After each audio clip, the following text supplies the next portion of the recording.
ऐसा है मेरा बेटा, ठीक है ना? हाँ हाँ माँ, एकदम ठीक हूँ। आप बताओ। मैं भी बढ़िया हूँ। अम्मा जी पूछिए ना देवा जी से, वो कटहल जो हमने यहाँ से भेजा था जेठ जी के साथ, वो खाया कि नहीं देवा जी ने? बेटा तूने कटहल खाया था या नहीं, भाभी पूछ रही है तेरी।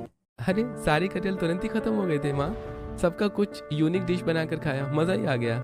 तभी अचानक से सुमित्रा के बैकग्राउंड में शोर शुरू हो जाता है। माँ, आपके बैकग्राउंड में शोर कहाँ से आ रहा है? प्रधान जी आए हैं और फिर से वही पैसों की डिमांड। अरे फिर से पैसे? डबल ब्याज दे तो रहा हूँ। उन्हें बोलो मुंह बंद करके बैठे, मैं भेजता हूँ पैसे। राजीव प्रधान के अकाउंट में डायरेक्ट पैसे भेज देता है। पैसे पाते ही प्रधान शांति से वहां से चला जाता है। वहीं राजीव भी फोन कट कर देता है। राजीव लंदन में काम करता था और अपने घर के कर्ज को चुकाने की कोशिश कर रहा था, जो उसके पापा ने उसकी पढ़ाई लिखाई के लिए लिया था। वहीं अब राजीव लंदन में बिजनेस करके अच्छे पैसे कमा रहा था और सुखी था। अगले ही दिन राजीव अपने ऑफिस पहुंचा। उसका बिजनेस पार्टनर डेविड हमेशा की तरह मुस्कुरा रहा था। दोनों ने साथ साथ ये बिजनेस खड़ा किया था। कंपनी के डॉक्यूमेंट्स, कॉपीराइट, क्लाइंट्स, सब कुछ दोनों के नाम पर था। राजीव को उस पर पूरा भरोसा था।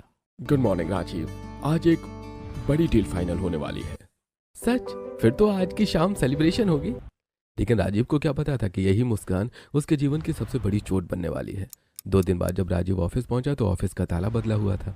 अंदर का सारा सामान गायब था, कंप्यूटर, फाइलें, यहाँ तक कि कंपनी की साइन बोर्ड भी। ये सब क्या है? उसने तुरंत डेविड को फोन किया, लेकिन फोन स्विच ऑफ था। ईमेल किया, कोई जवाब नहीं। जब वकील से बात की तब सच्चाई सामने आई। डेविड ने चुपचाप कंपनी के सारी कॉपीराइट, एसेट्स, क्लाइंट्स सब बेच दिए थे और पैसे लेकर फरार हो गया था। कानूनी तौर पर सब कुछ इतना चालाकी से किया गया था कि राजीव के हाथ कुछ नहीं लग रहा था।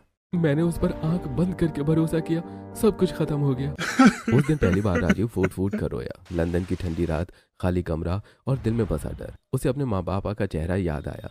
गांव का घर, कटहल का बाग, सब कुछ। तनाव में राजीव कई दिनों तक बीमार सा रहने लगा। खाना छूट गया, नींद गायब हो गई। फोन बार बार बजता, लेकिन वो उठाने की हिम्मत नहीं कर पाता। अब मैं क्या करूं? घर वालों को क्या जवाब दूंगा?